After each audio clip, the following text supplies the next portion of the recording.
Hey boys and girls, welcome back to Art Recycled with Mrs. Hollemeyer. Today we are going to make an 8-pointed star, and we are going to make it with origami paper, but not just any normal origami paper. We're going to make it out of transparent origami paper. And that way, like as you see in this picture, we can hang it in the window and the light shines through the transparent origami paper, and we end up seeing these cool intermediate colors as these papers overlap.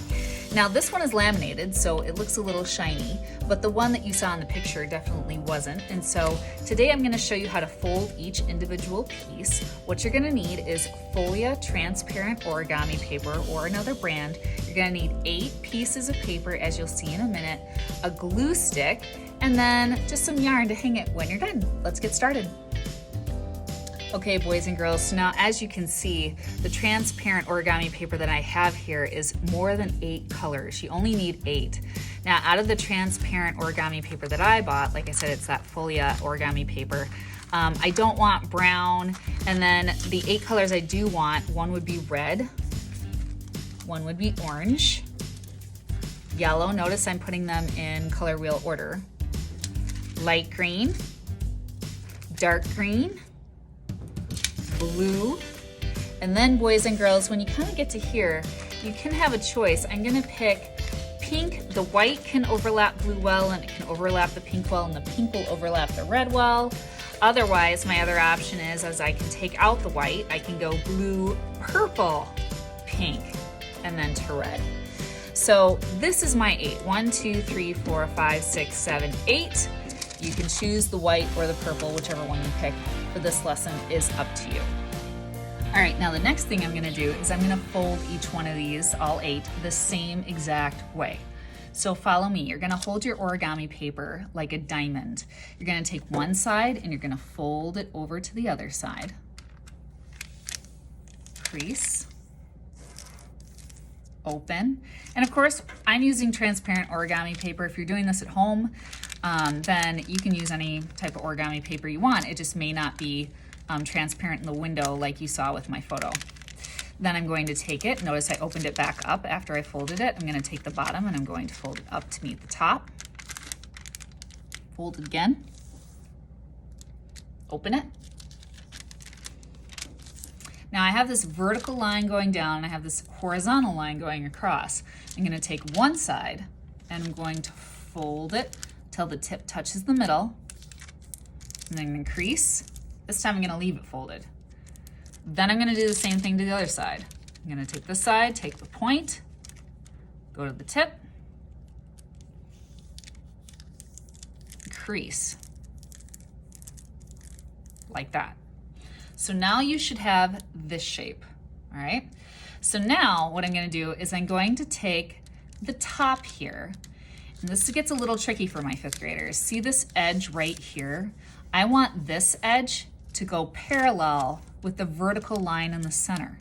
So I'm looking at this edge, I'm going to take it, and when it goes parallel to that vertical fold that I opened up, that's when I'm going to crease it. And sometimes you got to put your finger or your thumb in there like that to kind of make that part go down like this.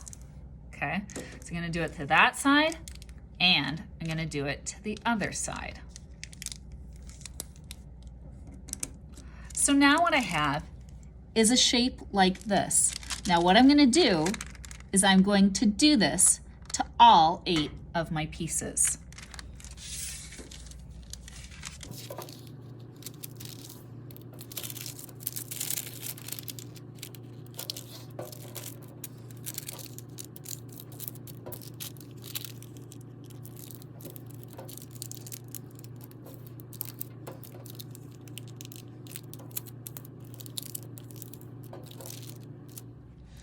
All right, so as you can see now, I have a whole bunch of them folded, right? But there's kind of a problem, and the problem is that these things all want to pop up.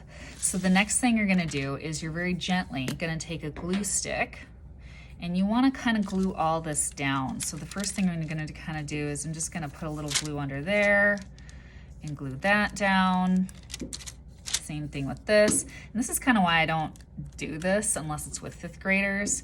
This paper is, you know, it's thinner than normal origami paper, construction paper, and so it takes a little bit of a gentle touch to kind of glue all of these flat like that. So now you're gonna do that with every single one. And really, boys and girls, you know, the part that you really have to glue down is really just this part. If you just kind of slide your glue like this, I'm kind of finding, then you really don't have to glue down that bottom part. It's really just this part here.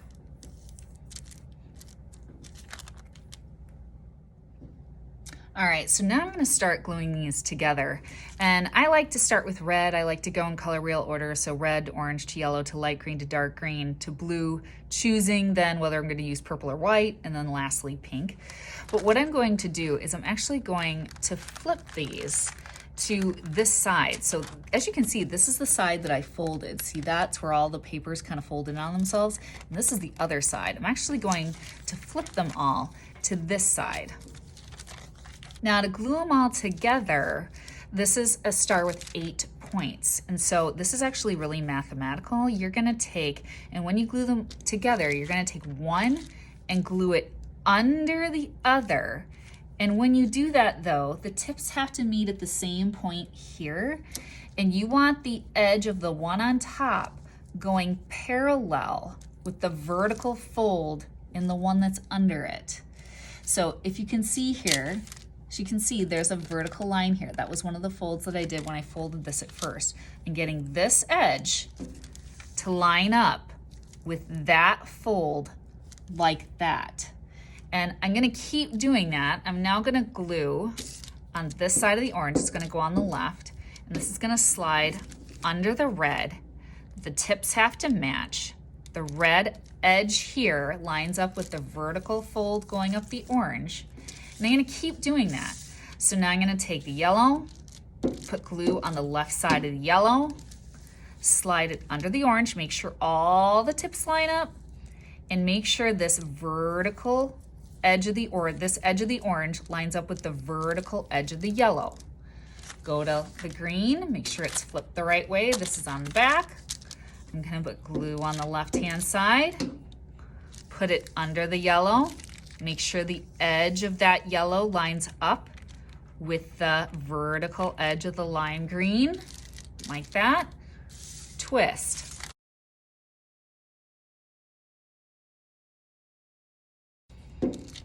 And now I'm gonna decide, you know, do I want the pink or do I want the purple?